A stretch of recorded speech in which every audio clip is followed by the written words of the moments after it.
Hi, welcome to Regal in Real Life. Here we talk about life, motherhood, womanhood, Black womanhood, and just kind of getting through it all and how we're all out here coping and surviving. Uh, what a time to be alive. It feels like every time you turn on the news, there is some new war starting, there is some new protest happening. Everything feels super heavy right now. Okay. And I don't know about you guys, but I am finding it super difficult. Okay. So, for example, all of the anti immigration rhetoric that is going around in this country, in a lot of countries at the moment. So, I'm UK based for some context. Um, yeah, let's just speak about the elephant in the room, because you know what? I can't speak about that elephant in many of the rooms that I am in. Um, and that's really difficult. That's really, really difficult. And in fact, when I can speak about it, often, we're kind of trying to avoid that. We're trying to live, we're trying to enjoy life, right? But I thought I would come on here and speak about this today because I just think that we can't not speak about it. It's so difficult right now.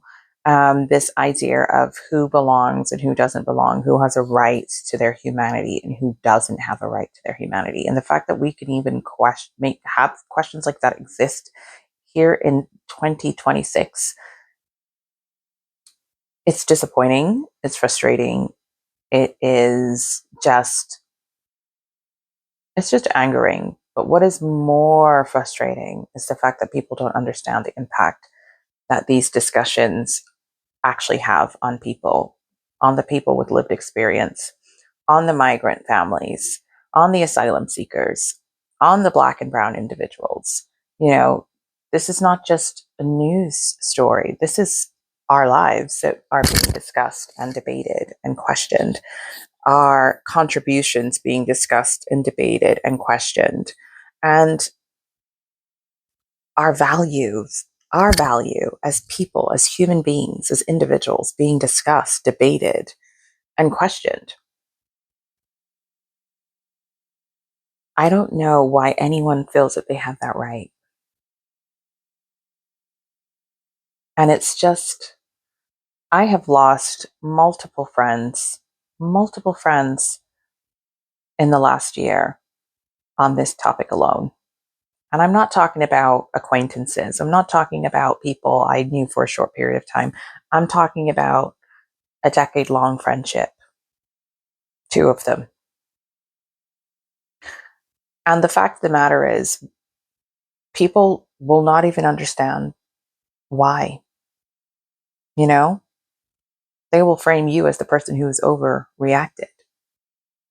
They will frame you as the person who is insensitive to their feelings and their emotions when you cut them off, when you decide that you no longer have the time or the capacity to deal with their insensitivity, with their lack of understanding around their privilege. You will be considered the insensitive one when they have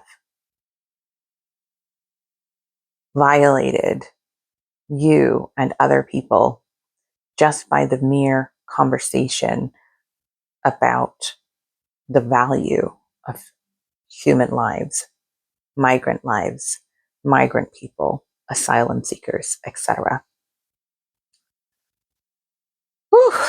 Honestly, I sit here now and I think to myself, wow, those people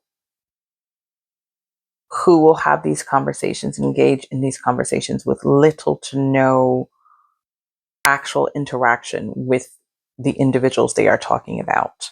These people who are so driven by the media, who are literal sheep, who have not one brain cell of their own to put together, who cannot critically analyze and think for themselves, who are reliant on others to tell them they should be angry.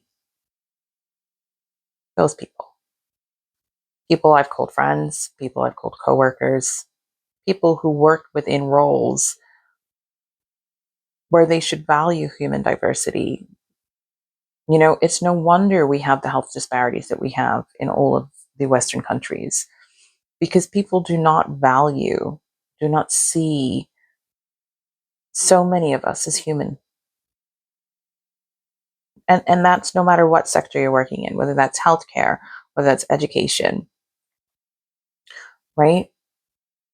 Police system, court system, justice system, whatever you want to call it. There is just a complete lack of understanding and of valuing people who are different to them. And this is not about us and them, okay?